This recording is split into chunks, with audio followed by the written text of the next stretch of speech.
ਸਤਿ ਸ਼੍ਰੀ ਅਕਾਲ ਜੀ। ਮੈਂ ਹਾਂ ਗੁਰਜਤਿੰਦਰ ਸਿੰਘ ਰੰਧਾਵਾ। ਤੁਸੀਂ ਦੇਖ ਰਹੇ ਹੋ Punjab mail USA TV channel. US immigration and politics program ਲੈ ਕੇ ਹਾਜ਼ਰ ਹਾਂ। ਇਸ ਪ੍ਰੋਗਰਾਮ ਵਿੱਚ ਅਸੀਂ ਜਿੱਥੇ ਅਮਰੀਕਾ ਦੀ ਇਮੀਗ੍ਰੇਸ਼ਨ, ਨਵੇਂ ਰੂਲਸ, ਨਵੇਂ ਰੈਗੂਲੇਸ਼ਨ ਬਾਰੇ ਤੁਹਾਡੇ ਤੱਕ ਜਾਣਕਾਰੀ ਪਹੁੰਚਾਉਣ ਦੀ ਕੋਸ਼ਿਸ਼ ਕਰਦੇ ਹਾਂ, ਉਸ ਦੇ ਨਾਲ ਨਾਲ ਅਸੀਂ ਤੁਹਾਡੇ ਵੱਲੋਂ ਭੇਜੇ ਹੋਏ ਇਮੀਗ੍ਰੇਸ਼ਨ ਸੰਬੰਧੀ ਸਵਾਲਾਂ ਦਾ ਜਵਾਬ ਵੀ ਦਿੰਦੇ ਹਾਂ। ਇਸ ਪ੍ਰੋਗਰਾਮ ਵਿੱਚ ਹੇਟ ਕ੍ਰਾਈਮ ਲਾ ਨਵਾਂ ਬਣਿਆ ਅਮਰੀਕਾ ਦਾ, ਉਹਦੇ ਬਾਰੇ ਚਰਚਾ ਹੋਵੇਗੀ। ਉਸ ਦੇ ਨਾਲ ਨਾਲ ਸਾਬਕਾ ਰਾਸ਼ਟਰਪਤੀ ਡੋਨਲਡ ਟਰੰਪ 'ਤੇ ਸੂਹ ਹੋਈ ਹੈ, ਉਹਦੇ ਬਾਰੇ ਵੀ ਗੱਲਬਾਤ ਕਰਾਂਗੇ। ਗੁਆਂਢੀ ਮੁਲਕ ਹੈਟੀ ਦੇ ਲੋਕਾਂ ਨੂੰ ਨਵੀਆਂ ਰਿਆਇਤਾਂ ਮਿਲੀਆਂ, ਉਹਦੇ ਬਾਰੇ ਵੀ ਤੁਹਾਨੂੰ ਅਸੀਂ ਦੱਸਾਂਗੇ। ਸਰਦਾਰ ਜਸਪ੍ਰੀਤ ਸਿੰਘ ਅਟਾਰਨੀ ਐਟ ਲਾ ਸਾਡੇ ਸਪੈਸ਼ਲਿਸਟ ਹੁੰਦੇ ਆ। ਆਓ ਸਭ ਤੋਂ ਪਹਿਲਾਂ ਉਹਨਾਂ ਦਾ ਸਵਾਗਤ ਕਰਦੇ ਹਾਂ। ਸਤਿ ਸ਼੍ਰੀ ਅਕਾਲ ਜੀ। ਸਤਿ ਸ਼੍ਰੀ ਅਕਾਲ ਜੀ ਰੰਧਾਵਾ ਸਾਹਿਬ। ਸਤਿ ਸ਼੍ਰੀ ਅਕਾਲ ਜੀ ਸਾਰਿਆਂ ਨੂੰ।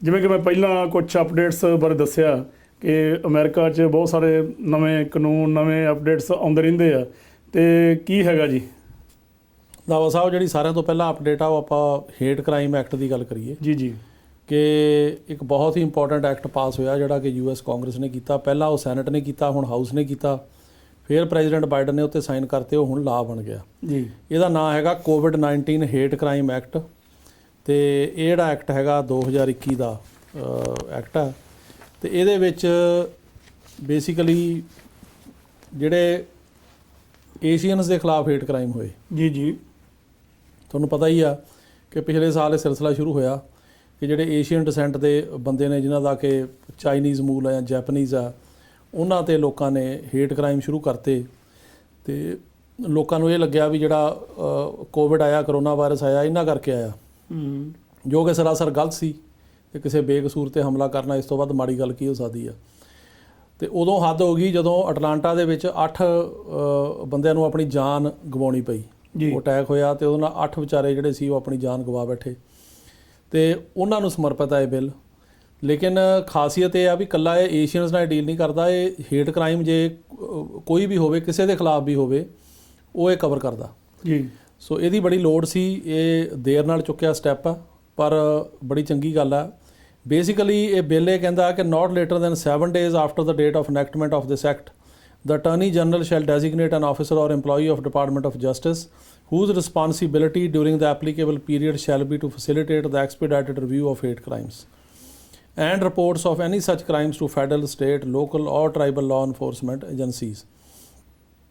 ਇਹ ਰੰਧਾਵਾ ਸਾਹਿਬ ਕਹਿ ਰਿਹਾ ਕਿ 7 ਦਿਨ ਦੇ ਅੰਦਰ ਅੰਦਰ ਅਟਾਰਨੀ ਜਨਰਲ ਦੇ ਆਫਿਸ ਦੇ ਵਿੱਚ ਇੱਕ ਖਾਸ ਆਫਿਸਰ ਜਿਹੜਾ ਹੈਗਾ ਉਹ ਡੈਜ਼ਿਗਨੇਟ ਕੀਤਾ ਜਾਏਗਾ, ਜਿਹਦਾ ਕੰਮ ਹੋਏਗਾ ਹੇਟ ਕ੍ਰਾਈਮ ਨੂੰ ਟਰੈਕ ਕਰਨਾ ਜੀ, ਅਤੇ ਬੰਦੇ ਜਿਨ੍ਹਾਂ ਨੇ ਹੇਟ ਕ੍ਰਾਈਮ ਕੀਤਾ ਉਹਨਾਂ ਨੂੰ ਫੜਨਾ ਅਤੇ ਉਹਨਾਂ ਨੂੰ ਪ੍ਰੋਸੀਕਿਊਟ ਕਰਨਾ ਜਿੰਨੀ ਜਲਦੀ ਹੋ ਸਕੇ ਐਕਸਪੀਡਾਈਟ ਤਰੀਕੇ ਨਾਲ। ਇਹ ਨਾ ਹੋਵੇ ਵੀ ਹੇਟ ਕ੍ਰਾਈਮ ਨੂੰ ਹੀ ਹੋਏ ਨੂੰ ਸਾਲ ਹੋ ਜਾਵੇ ਅਤੇ ਉਸ ਤੋਂ ਬਾਅਦ ਉਹ 'ਤੇ ਕੋਈ ਪੈਰਵੀ ਨਹੀਂ ਹੋ ਰਹੀ, ਵੀ ਜਲਦੀ ਉਹਦਾ ਜਿਹੜਾ ਹੈਗਾ ਉਹ ਹੋਵੇ ਨਿਪਟਾਰਾ ਜੀ।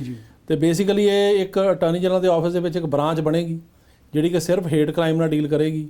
ਅਤੇ ਉਹ ਜਿਹੜੀ ਬ੍ਰਾਂਚ ਹੈ ਉਹਦੀ ਕੋਆਰਡੀਨੇਸ਼ਨ ਹੋਏਗੀ ਸਟੇਟਾਂ ਨਾਲ, ਸਿਟੀਜ਼ ਨਾਲ ਅਤੇ ਕਾਊਂਟੀਆਂ ਨਾਲ, ਜਿੱਥੇ ਕਿ ਹੇਟ ਕ੍ਰਾਈਮ ਹੁੰਦਾ। ਉਹਦੇ ਨਾਲ ਉਹ ਕਹਿੰਦੇ ਆ ਵੀ attorney general shall issue guidance for state, local and tribal law enforcement agencies pursuant to this act and other applicable law how to establish online reporting of hate crimes or incidents, collect data and expand public education campaigns aimed at raising awareness of hate crimes। Attorney general ਜਿਹੜਾ ਉਹ ਇੱਕ guidance issue ਕਰੂਗਾ ਜੀ ਕਿ ਸਟੇਟਾਂ ਨੂੰ, cities ਨੂੰ, ਕਾਊਂਟੀਜ਼ ਨੂੰ, ਕਿ ਜਿਹੜੇ ਹੇਟ ਕ੍ਰਾਈਮ ਨੇ ਇਹਨਾਂ ਨੂੰ ਕਿਵੇਂ ਰਿਪੋਰਟ ਕੀਤਾ ਜਾਵੇ। ਇਹਦਾ ਇੱਕ ਔਨਲਾਈਨ ਸਿਸਟਮ ਬਣਾਇਆ ਜਾਊਗਾ।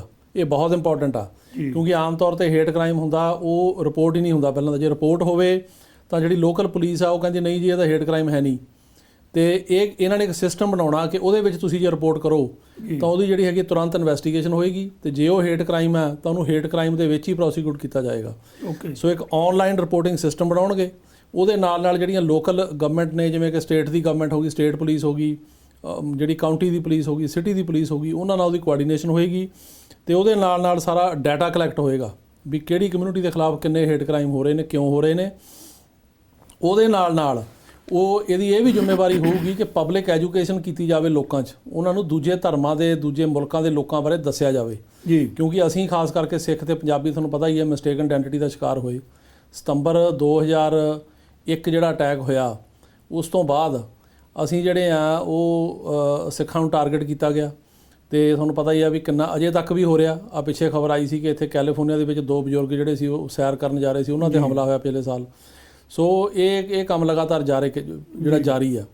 ਐਲਗਰੋਵ ਦੇ ਵਿੱਚ ਤੁਹਾਨੂੰ ਪਤਾ ਵੀ 2 ਬੰਦੇ ਕਿੰਨੇ ਸਾਲ ਪਹਿਲਾਂ 2011 ਚ ਮਾਰੇ ਗਏ, ਅਜੇ ਤੱਕ ਵੀ ਉਹ ਜਿਹੜਾ ਸੋਲਵ ਨਹੀਂ ਹੋਇਆ, ਤੇ ਇੱਥੇ ਇੱਕ ਪਾਰਕ ਦਾ ਨਾਂ ਰੱਖਿਆ ਗਿਆ ਉਹਨਾਂ ਦੀ ਯਾਦ 'ਚ ਜੀ। ਸੋ ਇਸ ਕਿਸਮ ਦੇ ਜਿਹੜੇ ਹੇਟ ਕ੍ਰਾਈਮ ਨੇ ਉਹਨਾਂ ਨੂੰ ਮੋਨੀਟਰ ਕਰਨ ਵਾਸਤੇ ਤੇ ਜਲਦੀ ਉਹਨਾਂ 'ਤੇ ਕਾਰਵਾਈ ਹੋਵੇ ਤਾਂ ਕਿ ਅਪਰਾਧੀ ਫੜੇ ਜਾਣ, ਉਹਦੇ ਵਾਸਤੇ ਇਹ ਅਟਾਰਨੀ ਜਨਰਲ ਦੇ ਆਫਿਸ ਦੇ ਵਿੱਚ ਇੱਕ ਆਫਿਸਰ ਬਣਾਇਆ ਜਾਊਗਾ ਜਿਹਦਾ ਕੰਮ ਹੀ ਇਹ ਹੋਊਗਾ, ਤੇ ਬਕਾਇਦਾ ਇੱਕ ਪੂਰੀ ਬ੍ਰਾਂਚ ਹੋਊਗੀ ਤੇ ਉਹਦੇ ਨਾਲ ਇਹ ਫਾਸਟ ਹੋਏਗਾ। ਇਹ ਬਹੁਤ ਚੰਗੀ ਗੱਲ ਆ। ਸੋ ਦੇਖਦੇ ਆ ਕਿ ਇਸ ਤੇ ਅੱਗੇ ਕੀ ਕਾਰਵਾਈ ਹੁੰਦੀ ਜੀ ਜੀ। ਇਸ ਤੋਂ ਇਲਾਵਾ ਜਿਹੜਾ ਅਗਲੀ ਆਪਾਂ ਗੱਲ ਕਰਨੀ ਹੈ ਰੰਧਾਵਾ ਸਾਹਿਬ, ਉਹ ਕਰਨੀ ਆ ਕਿ ਇਹਦੇ ਨਾਲ ਹੀ ਮਿਲਦਾ ਜੁਲਦਾ ਵਿਸ਼ਾ, ਉਹ ਇਹ ਆ ਕਿ ਇੱਕ ਸਿਵਲ ਰਾਈਟ ਗਰੁੱਪ ਆ ਜਿਹਦਾ ਨਾਂ ਹੈਗਾ SARC SARC ਜੀ। ਇਹਨਾਂ ਨੇ, ਇਹਦਾ ਨਾਂ ਹੈ Chinese American civil rights coalition. ਇਹਨਾਂ ਨੇ ਸੂ ਕੀਤਾ ਫਾਰਮਰ ਪ੍ਰੈਜ਼ੀਡੈਂਟ ਟਰੰਪ ਨੂੰ $22 ਮਿਲੀਅਨ ਦਾ। ਅੱਛਾ। ਇਹਨਾਂ ਨੇ ਕਿਹਾ ਕਿ ਜਿਹੜਾ ਟਰੰਪ ਯੂਜ਼ ਕਰਦਾ ਰਿਹਾ ਵਰਡ ਚਾਈਨਾ ਵਾਇਰਸ ਜਾਂ ਚਾਈਨੀਜ਼ ਵਾਇਰਸ ਜਾਂ ਵੁਹਾਨ ਵਾਇਰਸ, ਇਹਦੇ ਨਾਲ ਇਹ ਕਹਿੰਦੇ ਆ ਵੀ ਸਾਡੇ ਤੇ ਹਮਲੇ ਜ਼ਿਆਦਾ ਵਧੇ ਆ। ਓਕੇ। ਕਿ ਜਿਹੜਾ ਉਹ ਬਾਰ-ਬਾਰ ਪਿਛਲੇ ਸਾਲ ਟੀਵੀ ਜਿਹੜੇ ਉਹਦੀਆਂ ਹੁੰਦੀਆਂ ਸੀਗੀਆਂ ਬਰੀਫਿੰਗਸ ਜਾਂ ਇੰਟਰਵਿਊਜ਼, ਉਹ 'ਚੋਂ ਕਹਿੰਦਾ ਰਿਹਾ ਦਿਸ ਵਾਇਰਸ ਕੇਮ ਫਰੋਮ ਚਾਈਨਾ, ਸਿੱਧਾ ਚਾਈਨਾ ਵਾਇਰਸ, ਸਿੱਧਾ ਹੀ ਕਹਿੰਦਾ ਰਿਹਾ ਦਿਸ ਚਾਈਨੀਜ਼ ਵਾਇਰਸ, ਚਾਈਨਾ ਵਾਇਰਸ। ਇਹ ਜਿਹੜੀਆਂ ਟਰਮਾਂ ਯੂਜ਼ ਕੀਤੀਆਂ, ਉਹ ਕਹਿੰਦੇ ਇਹਦੇ ਕਰਕੇ ਜਿਹੜੇ ਲੋਕੀ ਸੀ ਉਹ ਚਾਈਨੀਜ਼ ਲੋਕਾਂ ਨੂੰ ਜਾਂ ਏਸ਼ੀਅਨ ਮੂਲ ਦੇ ਲੋਕਾਂ ਨੂੰ ਜਿਹੜਾ ਉਹ ਹੇਟ ਕਰਨ ਲੱਗ ਗਏ, ਹੇਟ ਕ੍ਰਾਈਮ ਵਧੇ ਆ, ਤੇ ਉਹਨਾਂ ਨੇ ਸੂ ਕੀਤਾ $22.9 ਮਿਲੀਅਨ ਦਾ। ਤੇ ਉਹਨਾਂ ਨੇ ਕਿਹਾ ਵੀ ਨਾਲੇ ਅਪੋਲੋਜੀ ਮੰਗੀ ਉਹਦੇ ਕੋਲੋਂ ਕਿ ਉਹ ਹਰੇਕ ਏਸ਼ੀਅਨ ਅਮਰੀਕਨ ਤੋਂ ਜਿਹੜੀ ਮਾਫੀ ਮੰਗੇ ਵੀ ਉਹਨੇ ਜੋ ਕੀਤਾ, ਤੇ ਇੱਕ $22 ਮਿਲੀਅਨ ਜਿਹੜਾ ਉਹ ਦਵੇ। ਸੋ ਹੁਣ ਦੇਖਦੇ ਆ ਵੀ ਇਹ ਜਿਹੜਾ ਸੂਟ ਆ, ਇਹ ਲਾਅ ਸੂਟ ਕਿਵੇਂ ਅੱਗੇ ਵੱਧਦਾ ਤੇ ਕੀ ਹੁੰਦਾ। ਇਹਦੇ ਨਾਲ ਹੀ ਹੋਰ ਇੱਕ ਖਬਰ ਨਿਊਯਾਰਕ ਤੋਂ ਆ ਕਿ ਨਿਊਯਾਰਕ ਦੇ ਜਿਹੜੇ ਅਟਾਰਨੀ ਜਨਰਲ ਨੇ, ਉਹਨਾਂ ਨੇ ਟਰੰਪ ਦੇ ਖਿਲਾਫ ਕ੍ਰਿਮੀਨਲ ਇਨਵੈਸਟੀਗੇਸ਼ਨ ਸ਼ੁਰੂ ਕਰਤੀ ਆ। ਉਹਨਾਂ ਨੇ ਕਿਹਾ ਵੀ ਜਿਹੜੇ ਉਹਨੇ ਟੈਕਸ ਭਰੇ ਆ ਉਹਨਾਂ ਦੇ ਵਿੱਚ ਕੁਝ ਇਹੋ ਜਿਹੀਆਂ ਗੱਲਾਂ ਨੇ, ਕੋਈ ਇੱਦਾਂ ਦੇ ਘਪਲੇ ਨੇ ਜਿਹੜੇ ਕਿ ਉਹਨਾਂ ਨੂੰ ਲੱਗ ਰਿਹਾ ਕਿ ਇਹਨਾਂ ਵਿੱਚ ਜਿਹੜੀ ਹੈਗੀ ਆ ਕ੍ਰਿਮੀਨਲ ਇਨਵੈਸਟੀਗੇਸ਼ਨ ਹੋਣੀ ਚਾਹੀਦੀ ਆ, ਤੇ ਉਹਨਾਂ ਨੇ ਕ੍ਰਿਮੀਨਲ ਇਨਵੈਸਟੀਗੇਸ਼ਨ ਆਰਡਰ ਕੀਤੀ ਆ। ਤੇ ਉਹ ਹੁਣ ਦੇਖੋ ਵੀ ਉਹ ਕਿੱਦਾਂ ਸਿਰੇ ਚੜ੍ਹਦੀ ਆ। ਪਰ ਇਹ ਇੱਕ ਵੱਡੀ ਸਰਦਰਦੀ ਜਿਹੜੀ ਆ ਉਹ ਪ੍ਰੈਜ਼ੀਡੈਂਟ ਟਰੰਪ ਵਾਸਤੇ ਬਣ ਸਕਦੀ ਹੈ। ਤੇ ਇਹਦੇ ਨਾਲ ਜਿਹੜਾ ਹੁਣ ਆਪਾਂ ਗੱਲ ਤੁਸੀਂ ਕੀਤੀ ਸੀ ਹੇਟੀ ਦੇ ਲੋਕਾਂ ਦੀ, ਇਹ ਇਸ ਤਰ੍ਹਾਂ ਹੋਇਆ ਰੰਧਾਵਾ ਸਾਹਿਬ ਕਿ ਜਿਹੜਾ ਹੇਟੀ ਆ ਉਹਦੇ ਜਿਹੜੇ ਲੋਕ ਨੇ ਰਹਿਣ ਵਾਲੇ ਹੇਟੀ ਦੇ, ਉਹਨਾਂ ਨੂੰ ਟੈਂਪਰਰੀ ਪ੍ਰੋਟੈਕਟਡ ਸਟੇਟਸ ਜਿਹੜਾ ਉਹ ਸਰਕਾਰ ਨੇ ਦਿੱਤਾ ਜੀ। ਉਹ 21 ਮਈ ਤੋਂ ਪਹਿਲਾਂ ਜਿਹੜੇ ਵੀ ਇੱਥੇ ਆਏ ਆ ਉਹਨਾਂ ਨੂੰ ਉਹ ਕਹਿੰਦੇ ਵੀ TPS ਸਟੇਟਸ ਮਿਲੂਗਾ, ਜਿਹਦੇ ਤਹਿਤ ਉਹ ਰਹਿ ਸਕਦੇ ਆ, ਵਰਕ ਪਰਮਿਟ ਮਿਲਣਗੇ, ਆਉਣ ਜਾਣ ਦੀ ਪਰਮਿਸ਼ਨ ਹੋਏਗੀ। ਤੇ ਉਹ ਇਸ ਕਰਕੇ ਆ ਕਿਉਂਕਿ ਹੇਟੀ ਦੇ ਵਿੱਚ ਬਹੁਤ ਜ਼ਿਆਦਾ ਹਿਊਮਨ ਰਾਈਟ ਵਾਇਲੇਸ਼ਨ ਆ, ਉੱਥੇ ਜਿਹੜੀ ਲੜਾਈ ਆ ਤੇ ਹਾਲਾਤ ਬਹੁਤ ਖਰਾਬ ਆ। ਜੀ ਅੱਜ ਦੀ ਖਬਰ ਆ ਕਿ ਇਹਨਾਂ ਨੇ ਜਿਹੜਾ ਬਰਮਾ ਆ ਉਹਨੂੰ ਵੀ ਡੈਜ਼ਿਗਨੇਟ ਕਰਤਾ ਤੇ ਉਹਨੂੰ ਵੀ TPS ਸਟੇਟਸ ਮਿਲੂਗਾ 25 ਤਰੀਕ ਤੋਂ। ਕਿ 25 ਮਈ ਤੋਂ ਜਿਹੜੇ ਬਰਮਾ ਮੂਲ ਦੇ ਬੰਦੇ, ਬਰਮਾ ਜਿਹੜਾ ਇੰਡੀਆ ਦੇ ਕੋਲ ਮੁਲਕ ਆ, ਉਹਦੀ ਮੂਲ ਦੇ ਜਿਹੜੇ ਬੰਦੇ ਆ ਇੱਥੇ ਅਮਰੀਕਾ ਦੇ ਵਿੱਚ ਆਏ ਹੋਣਗੇ, ਉਹਨਾਂ ਨੂੰ ਵੀ ਜਿਹੜਾ TPS ਸਟੇਟਸ ਹੋਊਗਾ, ਇਹਦੇ ਮੁਤਾਬਕ ਉਹਨਾਂ ਨੂੰ ਰਹਿਣ ਦੀ ਪਰਮਿਸ਼ਨ ਹੋਊਗੀ, ਇੱਥੇ ਆਉਣ ਜਾਣ ਦੀ ਜਿਹੜੀ ਪਰਮਿਸ਼ਨ ਹੋਏਗੀ। ਸੋ ਚੰਗੀ ਗੱਲ ਹੈ ਇਹਨਾਂ ਦੋ ਮੁਲਕਾਂ ਦੇ ਜਿਹੜੇ ਵਸਿੰਦੇ ਆ ਉਹਨਾਂ ਲਈ। ਇਹਦੇ ਨਾਲ ਜਿਵੇਂ ਕਿ ਵਾਅਦਾ ਕੀਤਾ ਸੀ ਬਾਈਡਨ ਐਡਮਿਨਿਸਟ੍ਰੇਸ਼ਨ ਨੇ ਵੀ ਅਸੀਂ ਜਿਹੜੇ ਟਰੰਪ ਨੇ ਸਖਤੀ ਕੀਤੀ ਸੀ ਜਾਂ ਕਈ ਹਿਊਮਨ ਰਾਈਟ ਵਾਇਲੇਸ਼ਨਸ ਹੋਈਆਂ ਸੀ ਉਹਨਾਂ ਤੇ ਕਾਰਵਾਈ ਕਰਾਂਗੇ, ਉਹਨੂੰ ਅੱਗੇ ਤੋਰਦੇ ਹੋਏ 2 ਕਾਊਂਟੀ ਜੇਲ੍ਹਾਂ ਜਿਹੜੀਆਂ ਨੇ ਉਹ ਆਈਸ ਨੇ ਯੂਜ਼ ਕਰਨੀਆਂ ਬੰਦ ਕਰਤੀਆਂ ਨੇ। ਇੱਕ ਤਾਂ ਹੈਗੀ ਆ ਜਿਹੜੀ ਇਰਵਿਨ ਕਾਊਂਟੀ ਡਿਟੈਂਸ਼ਨ ਸੈਂਟਰ ਹੈਗਾ ਜਾਰਜੀਆ 'ਚ, ਤੇ ਇੱਕ ਹੈਗੀ ਮੈਸਾਚੂਸੈਟਸ। ਉਹ ਕਹਿੰਦੇ ਆ ਵੀ ਇਹ ਦੋਨੇ ਜੇਲ੍ਹਾਂ ਦੇ ਵਿੱਚ ਜਿਹੜੇ ਇਮੀਗ੍ਰੈਂਟਸ ਨੇ ਉਹਨਾਂ ਨਾਲ ਮਾੜਾ ਵਿਹਾਰ ਹੋਇਆ, ਹਿਊਮਨ ਰਾਈਟ ਅਬਿਊਜ਼ ਹੋਏ, ਤੇ ਉਹਨਾਂ ਨੂੰ ਬਹੁਤ ਜ਼ਿਆਦਾ ਤੰਗ ਪਰੇਸ਼ਾਨ ਕੀਤਾ ਗਿਆ, ਅਬਿਊਜ਼ ਕੀਤਾ ਗਿਆ, ਜਿਹਦੇ ਕਰਕੇ ਕਿ ਉਹ ਹੁਣ ਆਈਸ ਕਹਿ ਰਹੀ ਹੈ ਕਿ ਅਸੀਂ ਉੱਥੇ ਨਵੇਂ ਡਿਟੇਨੀ ਨਹੀਂ ਭੇਜਾਂਗੇ, ਜਿਹੜੇ ਉੱਥੇ ਹੈਗੇ ਵੀ ਆ ਉਹਨਾਂ ਨੂੰ ਅਸੀਂ ਉੱਥੋਂ ਟ੍ਰਾਂਸਫਰ ਕਰ ਦਾਂਗੇ। ਸੋ ਇਹ 2 ਜੇਲ੍ਹਾਂ ਜਿਹੜੀਆਂ ਨੇ ਬੰਦ ਕੀਤੀਆਂ ਨੇ। ਤੇ ਇਸ ਤੋਂ ਇਲਾਵਾ ਜਿਹੜੀ ਆਖਰੀ ਅਪਡੇਟ ਆ ਇਸ ਵੀਕ ਦੀ ਉਹ ਇਹ ਹੈਗੀ ਆ ਵੀ USDA ਨੇ, ਜਿਹੜਾ ਡਿਪਾਰਟਮੈਂਟ ਆਫ ਐਗਰੀਕਲਚਰ ਆ, ਉਹਨੇ ਜਿਹੜੇ ਮਿਨੋਰਿਟੀ ਫਾਰਮਰ ਨੇ ਅਮਰੀਕਾ 'ਚ, ਜਿਹੜੇ ਨੌਨ ਵਾਈਟਸ ਨੇ, ਉਹਨਾਂ ਦੇ ਜਿਹੜੇ ਡੈਟ ਨੇ, ਲੋਨ ਨੇ, ਉਹ ਪੇ ਆਫ ਕਰਨੇ ਸ਼ੁਰੂ ਕਰਤੇ ਆ। ਤਾਂ ਉਹ ਕਹਿੰਦੇ ਆ ਕਿ ਤਕਰੀਬਨ 16,000 ਫਾਰਮਰਾਂ ਨੂੰ ਇਹਦਾ ਫਾਇਦਾ ਹੋਊਗਾ, ਤੇ ਉਹਨਾਂ ਦੇ ਜਿਹੜੇ ਫਾਰਮ ਲੋਨ ਨੇ ਉਹ ਅਸੀਂ ਪੇ ਆਫ ਕਰਾਂਗੇ, ਕਿ ਉਹਨਾਂ ਨੂੰ ਜਿਹੜੀ ਹੈਗੀ ਡੈਟ ਰਿਲੀਫ ਦਿੱਤੀ ਜਾਊਗੀ। ਤੇ ਇਹ ਜਿਹੜਾ ਸਟਿਮੂਲਸ ਮਤਲਬ ਪੈਕੇਜ ਸੀ ਉਹਦੇ ਵਿੱਚ ਹੀ ਇਹ ਸੀਗੀ ਪ੍ਰੋਵੀਜ਼ਨ, ਜਿਹਦੇ ਤਹਿਤ ਉਹ ਕਹਿੰਦੇ ਆ ਕਿ ਤਕਰੀਬਨ $2 ਲੱਖ ਦੇ ਗੇਟ ਦੇ ਵਿੱਚ ਇਹ ਜਿਹੜੇ ਹੈਗੇ ਆ ਤੱਕ ਜਿਹੜੇ ਹੈਗੇ ਆ ਇਹ ਪੇ ਆਫ ਹੋਣਗੇ। ਓਕੇ ਸੋ ਇਹ ਵੀ ਇੱਕ ਬੜੀ ਇੰਪੋਰਟੈਂਟ ਖਬਰ ਆ। ਹੁਣ ਦੇਖਦੇ ਹਾਂ ਜੀ ਕਿ ਫਾਰਮਰਸ ਨੂੰ ਇਹਦਾ ਕਿੰਨਾ ਕੁ ਫਾਇਦਾ ਹੁੰਦਾ। ਜੀ ਜੀ ਜੀ ਜੀ ਇਹ ਸੀ ਹੁਣ ਦੀਆਂ ਅਪਡੇਟਸ। ਤੇ ਇਸ ਤੋਂ ਇਲਾਵਾ ਆਪਾਂ ਹੁਣ ਜੇ ਗੱਲ ਕਰੀਏ ਇੰਡੀਆ ਦੀ, ਉੱਥੇ ਤੁਹਾਨੂੰ ਪਤਾ ਕਿ ਇਸ ਵੇਲੇ ਕਿਸਾਨ ਅੰਦੋਲਨ ਬੜੇ ਜ਼ੋਰਾਂ ਸ਼ੋਰਾਂ ਨਾਲ ਚੱਲ ਰਿਹਾ। ਹਾਲਾਂਕਿ ਕੋਵਿਡ ਜਿਹੜਾ ਉਹ ਬਹੁਤ ਫੈਲਿਆ ਹੋਇਆ, ਉਹਦੀ ਮਹਾਮਾਰੀ ਜਿਹੜੀ ਆ ਬਹੁਤ ਜ਼ਿਆਦਾ ਆ, ਪਰ ਫਿਰ ਵੀ ਜਿਹੜੇ ਕਿਸਾਨ ਆ ਉਹ ਡਟੇ ਹੋਏ ਆ, ਉਹਨਾਂ ਨੇ ਆਪਣਾ ਮੈਦਾਨ ਨਹੀਂ ਛੱਡਿਆ। ਤੇ ਉਸੇ ਤਰੀਕੇ ਨਾਲ ਉਹਨਾਂ ਦਾ ਕਹਿਣਾ ਕਿ ਜਿੰਨਾ ਚਿਰ ਮੰਗਾਂ ਨਹੀਂ ਮੰਨਦੇ ਉਹਨਾਂ ਚਿਰ ਸਾਡਾ ਅੰਦੋਲਨ ਜਿਹੜਾ ਜਾਰੀ ਰਹੂਗਾ। ਤੇ ਹੁਣ ਉਹਦਾ ਨਵਾਂ ਹੀ ਕੋਈ ਅਪਡੇਟ ਆਇਆ ਤੇ ਉਹਨਾਂ ਨੇ ਚਿੱਠੀ ਕੋਈ ਲਿਖੀ ਆ ਪ੍ਰਾਈਮ ਮਿਨਿਸਟਰ ਮੋਦੀ ਨੂੰ, ਅਸੀਂ ਗੱਲਬਾਤ ਕਰਨ ਲਈ ਤਿਆਰ ਆ। ਉਹਦੇ ਬਾਰੇ ਹੈ ਕੋਈ ਅਪਡੇਟ? ਹਾਂਜੀ ਰੰਧਾਵਾ ਸਾਹਿਬ, ਜਿਹੜੀ ਉੱਥੇ ਚਰਚਾ ਆ, ਅਪਡੇਟ ਆ, ਉਹ ਇਹਦੇ 'ਚ 2 ਅਪਡੇਟਸ ਨੇ। ਪਹਿਲਾਂ ਤਾਂ ਕੋਵਿਡ ਬਾਰੇ ਆਪਾਂ ਗੱਲ ਕਰੀਏ ਕਿ ਬਹੁਤ ਹੀ ਦੇਖੋ ਮਾੜੀ ਗੱਲ ਹੈ ਕਿ ਉੱਥੇ ਲੋਕਾਂ ਦੀ ਜਾਨ ਜਿਹੜੀ ਜਾ ਰਹੀ ਆ, ਤੇ ਸਿਰਫ ਇਸ ਕਰਕੇ ਜਾ ਰਹੀ ਹੈ ਵੀ ਆਕਸੀਜਨ ਹੈ ਨਹੀਂ, ਜਾਂ ਇਸ ਕਰਕੇ ਜਾ ਰਹੀ ਹੈ ਕਿ ਉਹਨਾਂ ਨੂੰ ਹਸਪੀਟਲ ਜਿਹੜਾ ਉਹ ਫੈਸਿਲਿਟੀ ਹੈ ਨਹੀਂ ਕੋਈ ਵੀ, ਤੇ ਕੋਈ ਪ੍ਰਬੰਧ ਜਿਹੜੇ ਹੈਗੇ ਆ ਉਹ ਸੈਂਟਰ ਸਰਕਾਰ ਵੱਲੋਂ ਜਾਂ ਸਟੇਟ ਸਰਕਾਰਾਂ ਵੱਲੋਂ ਉਸ ਲੈਵਲ ਤੇ ਨਹੀਂ ਕੀਤੇ ਗਏ ਜਿਸ ਲੈਵਲ ਦੀ ਇਹ ਬਿਮਾਰੀ ਸੀ। ਸੋ ਇੱਕ ਤਾਂ ਇਹ ਆ।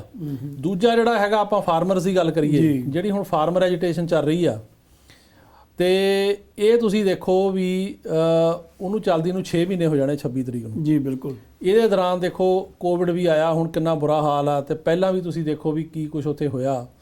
ਤੇ ਮੈਂ ਤਾਂ ਹੈਰਾਨ ਆ ਵੀ ਜਿਹੜੀ ਇੰਡੀਆ ਦੀ ਸੈਂਟਰਲ ਗਵਰਨਮੈਂਟ ਹੈ ਕਿਉਂ ਨਹੀਂ ਇਹਨਾਂ ਨਾਲ ਗੱਲ ਕਰਕੇ ਮਸਲਾ ਨਿਬੇੜਦੀ। ਜੀ ਜੇ ਹੁਣ ਜਿਹੜੇ ਫਾਰਮਰ ਨੇ, ਜਿਹੜੇ ਬੰਦਿਆਂ ਤੇ ਕਾਨੂੰਨ ਲਾਗੂ ਹੋਣੇ ਨੇ, ਉਹ ਆਪ ਹੀ ਨਹੀਂ ਚਾਹੁੰਦੇ ਉਸ ਕਾਨੂੰਨ ਨੂੰ, ਤੇ ਉਹਨਾਂ ਦੇ ਭਲੇ ਵਾਸਤੇ ਉਹ ਕਹਿੰਦੇ ਬਣਾ ਰਹੇ ਹਾਂ ਅਸੀਂ, ਤੇ ਫਿਰ ਉਹ ਕਾਨੂੰਨ ਦਾ ਮਤਲਬ ਹੀ ਕੋਈ ਨਹੀਂ। ਜੇ ਤੁਸੀਂ ਜਿਹਦੇ ਭਲੇ ਵਾਸਤੇ ਬਣਾ ਰਹੇ ਹੋ, ਕਹਿੰਦਾ ਸਾਨੂੰ ਇਦਾਂ ਦਾ ਭਲਾ ਨਹੀਂ ਚਾਹੀਦਾ। ਜੀ ਬਿਲਕੁਲ। ਸੋ ਇਹਨਾਂ ਨੂੰ ਚਾਹੀਦਾ ਕਿ ਉਹਨੂੰ ਵਾਪਸ ਲੈਣ। ਉਹ ਵਾਪਸ ਲੈ ਕੇ ਇੱਕ ਜਿਹੜੀ ਕਮੇਟੀ ਬਣਾਈ ਜਾਵੇ ਜਿਹਦੇ ਵਿੱਚ ਕਿ ਸਰਕਾਰੀ ਬੰਦੇ ਵੀ ਹੋਣ, ਫਾਰਮਰਸ ਵੀ ਹੋਣ, ਉਹ ਇੱਕ ਮਿਲ ਜੁਲ ਕੇ ਮੀਟਿੰਗਾਂ ਕਰਕੇ ਜਦੋਂ ਕੋਵਿਡ ਖਤਮ ਹੁੰਦਾ ਤੇ ਕੋਈ ਇਦਾਂ ਦਾ ਲਾ ਲਿਆਉਣ ਜਿਹੜਾ ਕਿ ਸਾਰਿਆਂ ਦੇ ਭਲੇ 'ਚ ਹੋਵੇ। ਉਹ ਜਿਹੜੇ ਸੈਂਟਰ ਗਵਰਨਮੈਂਟ ਦੇ ਕੰਸਰਨ ਆ ਉਹ ਵੀ ਪੂਰੇ ਹੋਣ, ਪਲੱਸ ਨਾਲ ਜਿਹੜੇ ਫਾਰਮਰਸ ਦੇ ਉਹ ਵੀ ਪੂਰੇ ਹੋਣ। ਇਹ ਜਿਹੜੇ 3 ਕਾਨੂੰਨ ਨੇ ਜਿਸ ਰੂਪ ਦੇ ਵਿੱਚ ਹੈਗੇ ਆ, ਇਹ ਵਾਪਸ ਲੈ ਲੈਣੇ ਚਾਹੀਦੇ ਆ। ਜੀ।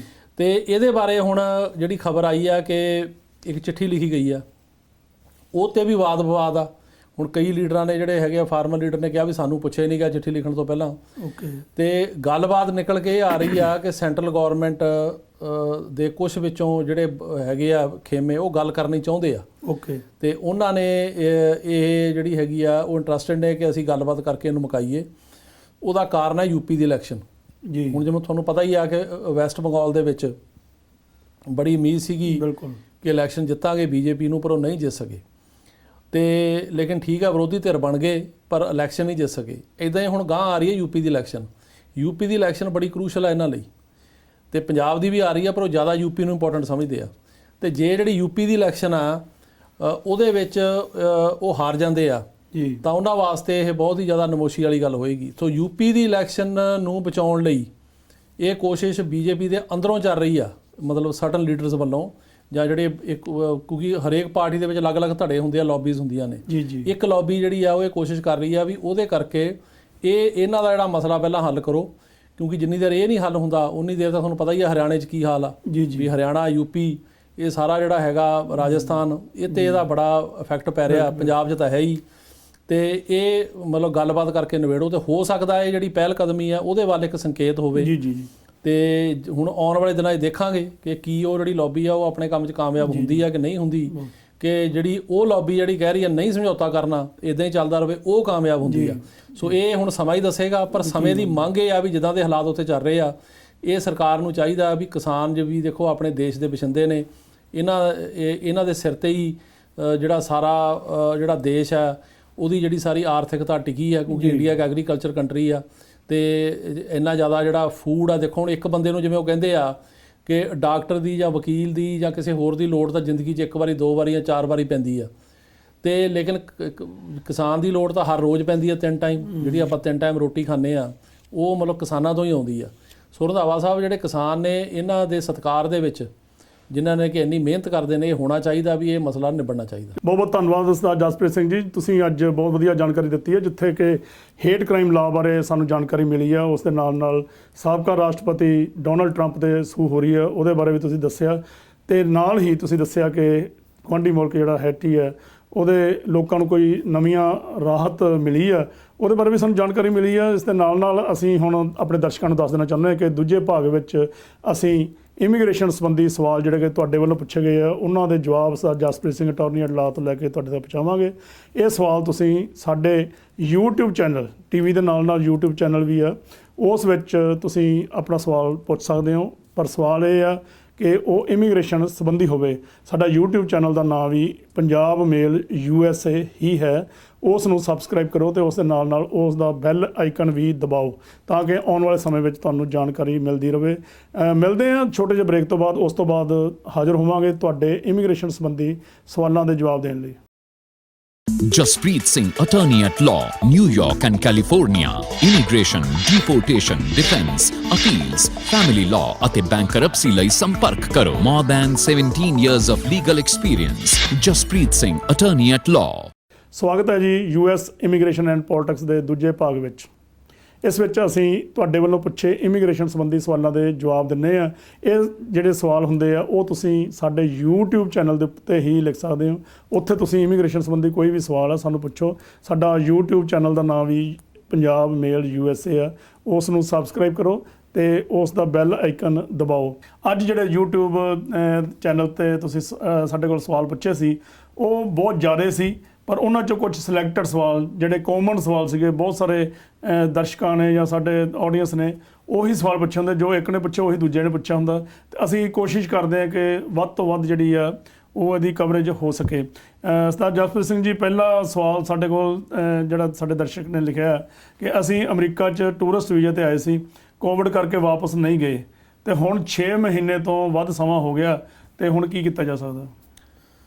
ਦੇਖੋ, ਇਸ ਤਰ੍ਹਾਂ ਕਿ ਕਈ ਬੰਦੇ ਵਿਜ਼ਟਰ ਵੀਜ਼ੇ 'ਤੇ ਆਏ ਅਤੇ ਉਹਨਾਂ ਦੀ ਐਂਟਰੀ ਖਤਮ ਹੋ ਗਈ, ਵਾਪਸ ਨਹੀਂ ਜਾ ਸਕੇ। ਅਸੀਂ ਪਿਛਲੇ ਸਾਲ ਵੀ ਆਪਣੇ ਪ੍ਰੋਗਰਾਮਾਂ 'ਚ ਦੱਸਦੇ ਰਹੇ ਹਾਂ ਕਿ ਐਂਟਰੀ ਖਤਮ ਹੋਣ ਤੋਂ ਪਹਿਲਾਂ ਇਹਨੂੰ ਐਂਟਰੀ ਵਧਾਉਣ ਵਾਸਤੇ ਅਪਲਾਈ ਕਰੋ।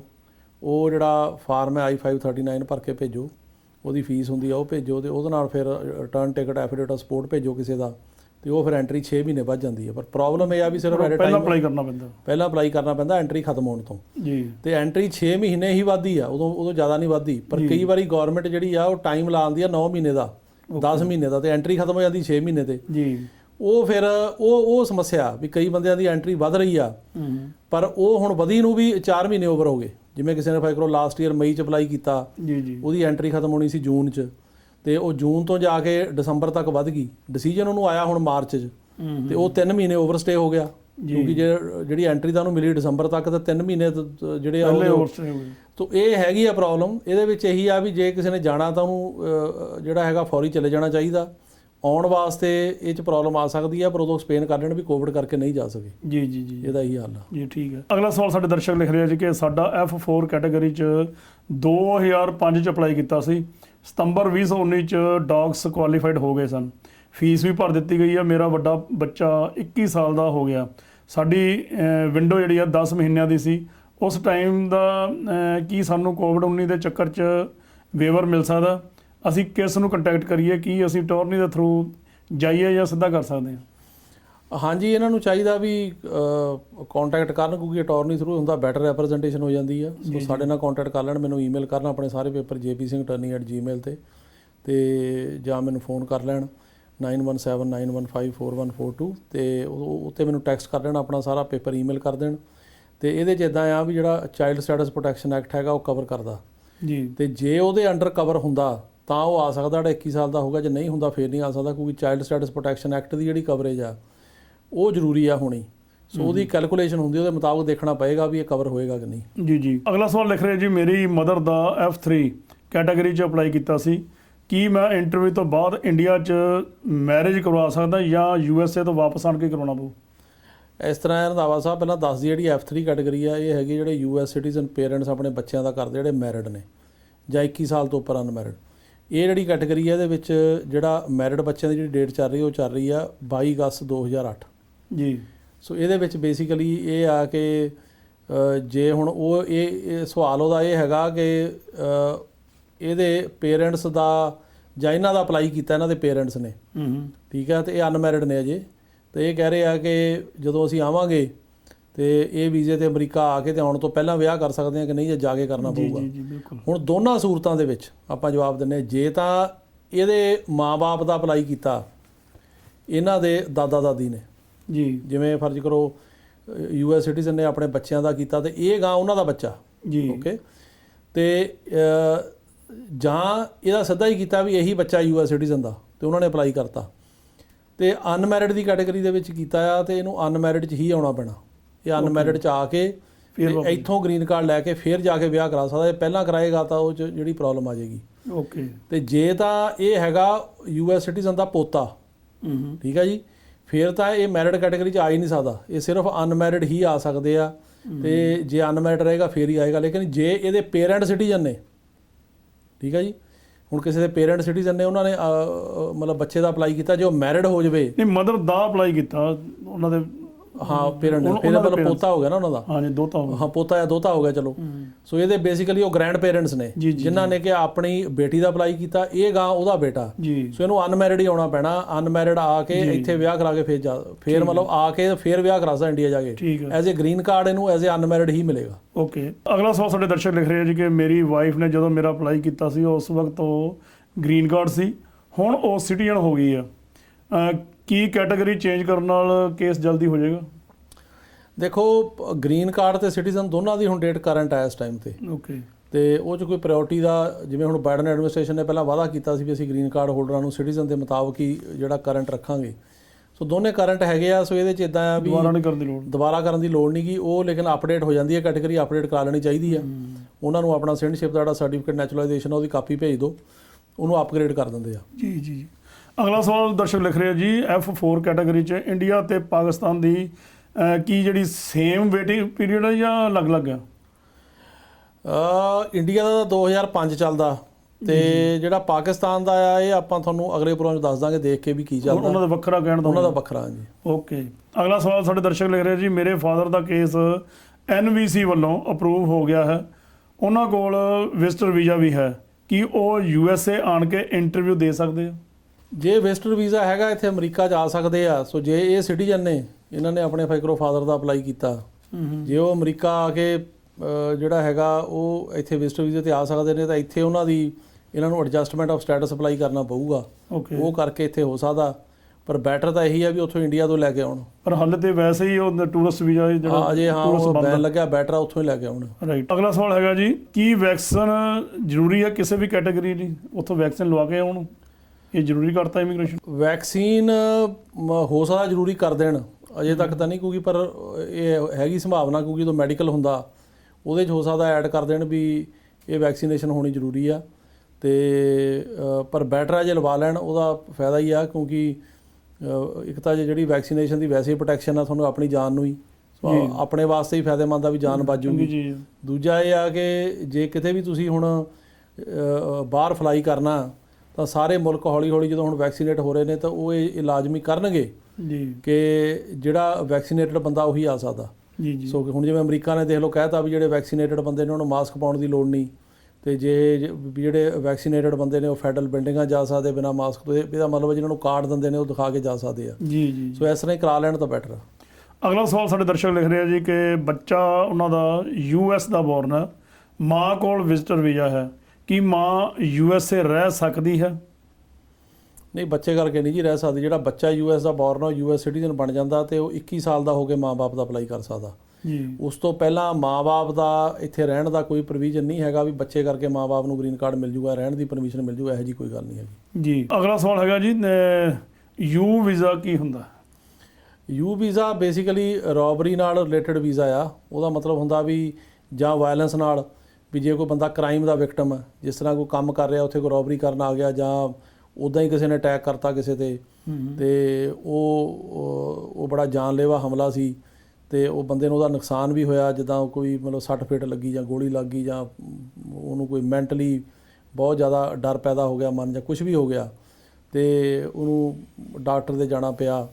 ਸੋ ਜੇ ਕੋਈ ਵਾਇਲੈਂਸ ਹੁੰਦੀ ਆ ਅਮਰੀਕਾ ਦੇ ਵਿੱਚ ਤੇ ਉਹ ਜਿਹੜੇ ਬੰਦੇ ਨੇ ਵਾਇਲੈਂਸ ਕੀਤੀ ਆ ਉਹਨੂੰ ਸਜ਼ਾ ਦਿਵਾਉਣ ਵਾਸਤੇ ਜਿਹਦੇ ਉੱਤੇ ਵਾਇਲੈਂਸ ਹੋਈ ਹੈ, ਜਿਹੜੇ ਬੰਦੇ ਨੇ U ਵੀਜ਼ਾ ਕਰਨਾ, ਉਹਦੀ ਲੋੜ ਹੁੰਦੀ ਗਵਾਹੀ ਦੀ।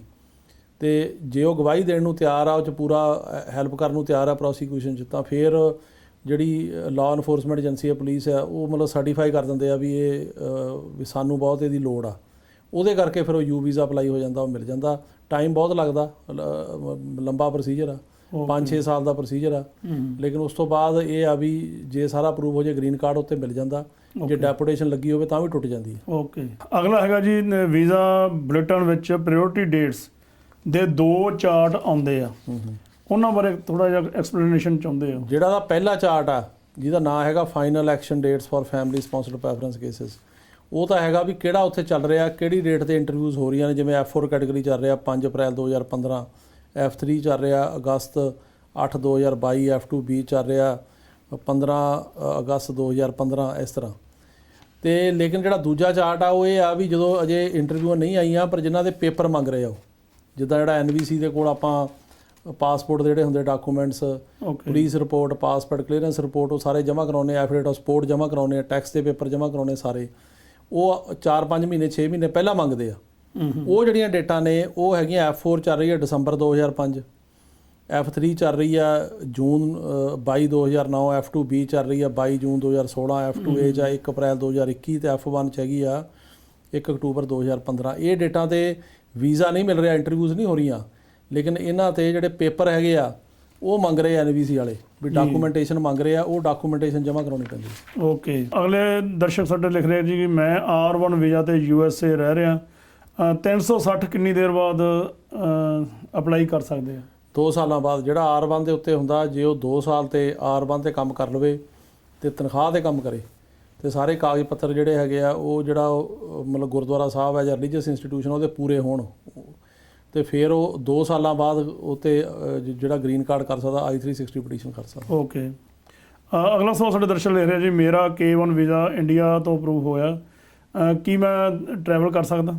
ਟਰੈਵਲ ਦੇਖੋ, ਜੇ ਹੁਣ ਇਹਨਾਂ ਦਾ ਫਿਆਂਸੇ ਵੀਜ਼ਾ ਅਪਰੂਵ ਹੋਇਆ ਇੰਡੀਆ ਤੋਂ, ਇੱਥੇ ਆ ਕੇ ਪਹਿਲਾਂ ਇਹਨਾਂ ਨੂੰ ਜਿਹੜਾ ਹੈਗਾ 90 ਦਿਨ ਦੇ ਵਿੱਚ ਵਿਆਹ ਕਰਾਉਣਾ ਪੈਣਾ।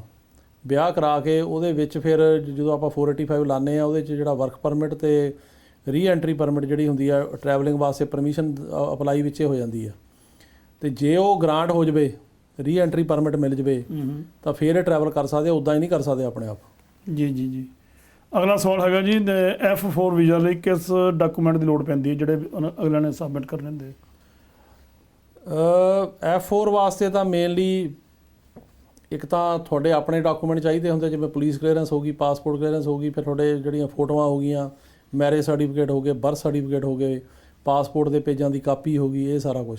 ਜੀ ਜੀ। ਜੇ ਕਿਸੇ ਦਾ ਕੋਈ ਡਿਵੋਰਸ ਹੋਇਆ ਉਹਦੇ ਪੇਪਰ, ਤੇ ਜਿਹੜਾ ਇੱਥੇ ਭੈਣ ਭਰਾ ਜਿਹਨੇ ਅਪਲਾਈ ਕੀਤਾ ਹੋਇਆ ਉਹਨੂੰ ਆਪਣੇ ਟੈਕਸ ਦੇ ਪੇਪਰ ਚਾਹੀਦੇ ਆ, ਤੇ ਉਹਦੇ ਨਾਲ ਜੌਬ ਲੈਟਰ ਚਾਹੀਦੀ ਆ, ਬੈਂਕ ਸਟੇਟਮੈਂਟਾਂ ਚਾਹੀਦੀ। ਜੇ ਉਹਦੀ ਇਨਕਮ ਘੱਟ ਆ 125% ਉਹਦੀ ਇਨਕਮ ਵੱਧ ਹੋਣੀ ਚਾਹੀਦੀ ਪਾਵਰਟੀ ਲਾਈਨ ਤੋਂ ਇੱਕ ਬੰਦੇ ਲਈ।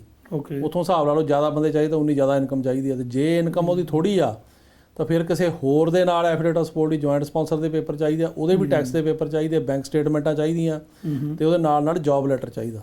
ਅਗਲਾ ਸਵਾਲ ਸਾਡੇ ਦਰਸ਼ਕ ਲਿਖ ਰਿਹਾ ਜੀ ਮੈਂ USA 'ਚ ਕੁਝ ਸਮਾਂ ਪਹਿਲਾਂ ਆਈ ਸੀ, ਮੈਂ ਹੁਣ ਇੱਥੇ ਅਸਾਈਲਮ ਅਪਲਾਈ ਕਰਨਾ ਚਾਹੁੰਦੀ ਹਾਂ, ਪਰ ਮੇਰੇ ਬੱਚੇ ਜੋ 20 ਸਾਲ ਤੇ 19 ਸਾਲ ਦੇ ਹਨ ਉਹ ਇੰਡੀਆ ਹਨ, ਕੀ ਕੇਸ ਤੋਂ ਬਾਅਦ ਉਹ ਆ ਸਕਦੇ? ਦੇਖੋ, ਇਸ ਤਰ੍ਹਾਂ ਹੈ ਵੀ ਜਿਹੜਾ ਅਸਾਈਲਮ ਉਹਦੇ ਗਰਾਊਂਡ ਹੁੰਦੇ ਨੇ 5, ਇਹਨਾਂ 'ਚ ਕਿ ਪੋਲੀਟੀਕਲ ਓਪੀਨੀਅਨ ਹੈ, ਰਿਲੀਜਨ ਹੈ, ਰੇਸ ਆ। ਸੋ ਜੇ ਉਹਨਾਂ ਗਰਾਊਂਡਾਂ ਦੇ ਵਿੱਚ ਇਹਨਾਂ ਦਾ ਕੇਸ ਆਉਂਦਾ, ਇਹਨਾਂ ਨੂੰ ਕੋਈ ਇੱਦਾਂ ਦੀ ਪ੍ਰੋਬਲਮ ਆਈ ਹੈ ਜਿਹੜੀ ਕਿ ਉਹਨਾਂ ਗਰਾਊਂਡਸ ਦੇ ਨਾਲ ਸੰਬੰਧਿਤ ਆ, ਫਿਰ ਇਹ ਅਸਾਈਲਮ ਕਰ ਸਕਦੇ। ਐਵੇਂ ਅਸਾਈਲਮ ਨਹੀਂ ਕਰ ਸਕਦੇ ਵੀ ਜਿੱਦਾਂ ਮਰਜ਼ੀ ਆ ਕੇ ਅਸਾਈਲਮ ਕਰਤਾ। ਉਹਦੇ ਵਾਸਤੇ ਜ਼ਰੂਰੀ ਆ ਵੀ ਇਹਨਾਂ ਨੂੰ ਉੱਥੇ ਕੁਝ ਹੋਇਆ ਹੋਵੇ, ਤੇ ਜੇ ਉਹ ਅਸਾਈਲਮ ਵਿਦਨ 1 ਈਅਰ ਕੀਤਾ ਜਾਂਦਾ ਆਉਣ ਤੋਂ, ਤੇ ਜੇ ਕਰ ਦੇਣ ਤਾਂ ਬੱਚਿਆਂ ਦੀ ਇਨਫੋਰਮੇਸ਼ਨ ਵਿੱਚ ਆ ਜਾਏਗੀ। ਜੇ ਇਹਨਾਂ ਦਾ ਕੇਸ ਪਾਸ ਹੋ ਜਾਂਦਾ ਫਿਰ ਇਹ ਬੱਚਿਆਂ ਵਾਸਤੇ ਉਦੋਂ ਸੈਲਰੀ ਰਿਲੇਟਿਵ ਪਟੀਸ਼ਨ ਕਰ ਸਕਣਗੇ, ਜੋ ਕਿ ਫਾਰਮ I-730 ਹੁੰਦਾ, ਉਹ ਕੇਸ ਪਾਸ ਹੋਣ ਤੋਂ ਬਾਅਦ। ਪਰ ਜੇ ਬੱਚਿਆਂ ਦੀ ਉਮਰ ਅਪਲਾਈ ਕਰਨ ਤੋਂ ਪਹਿਲਾਂ 21 ਸਾਲ ਤੋਂ ਉੱਪਰ ਆ ਫਿਰ ਉਹ ਨਹੀਂ ਕਵਰ ਹੋਣਗੇ। ਪਰ ਜੇ ਉਹ 21 ਤੋਂ ਘੱਟ ਨੇ, ਜਿਵੇਂ 19 ਸਾਲ ਦਾ, ਕੋਈ 20 ਦਾ, 18 ਦਾ, ਤੇ ਚੱਲਦੇ ਕੇਸ ਦੇ ਵਿੱਚ ਜੇ 21 ਤੋਂ ਉੱਪਰ 20 ਹੋ ਜਾਣ ਤਾਂ ਉਹ ਕਵਰ ਹੋ ਜਾਣਗੇ, ਉਹ ਇੱਥੇ ਆ ਸਕਣਗੇ। ਠੀਕ ਹੈ ਜੀ, ਬਹੁਤ ਬਹੁਤ ਧੰਨਵਾਦ ਉਸਤਾਦ ਜਸਪ੍ਰੀਤ ਸਿੰਘ ਜੀ। ਸਾਨੂੰ ਉਮੀਦ ਹੈ ਕਿ ਸਾਡੇ ਦਰਸ਼ਕਾਂ ਨੂੰ ਅੱਜ ਦਾ ਇਹ ਪ੍ਰੋਗਰਾਮ ਪਸੰਦ ਆਇਆ ਹੋਵੇਗਾ। ਦੋਸਤੋ, ਜੇ ਤੁਹਾਡਾ ਵੀ ਕੋਈ ਇਮੀਗ੍ਰੇਸ਼ਨ ਸੰਬੰਧੀ ਸਵਾਲ ਆ, ਤੁਸੀਂ ਸਾਡੇ YouTube ਚੈਨਲ ਨੂੰ ਸਬਸਕ੍ਰਾਈਬ ਕਰੋ। YouTube channel Punjab mail USA, ਉੱਥੇ ਬੈਲ ਆਈਕਨ ਵੀ ਦਬਾਓ ਤਾਂ ਕਿ ਆਉਣ ਵਾਲੇ ਸਮੇਂ ਵਿੱਚ ਵੀ ਤੁਹਾਨੂੰ ਜਿਹੜੀ ਇਮੀਗ੍ਰੇਸ਼ਨ ਸੰਬੰਧੀ ਜਾਣਕਾਰੀ ਆ ਉਹ ਸਮੇਂ-ਸਮੇਂ 'ਤੇ ਮਿਲਦੀ ਰਹੇ। ਇਸ ਦੇ ਨਾਲ ਹੀ ਅੱਜ ਦੇ ਇਸ ਪ੍ਰੋਗਰਾਮ ਨੂੰ ਖਤਮ ਕਰਨ ਦੀ ਇਜਾਜ਼ਤ ਮੰਗਦੇ ਹਾਂ। ਧੰਨਵਾਦ, ਫਿਰ ਮਿਲਾਂਗੇ ਅਗਲੇ ਹਫ਼ਤੇ।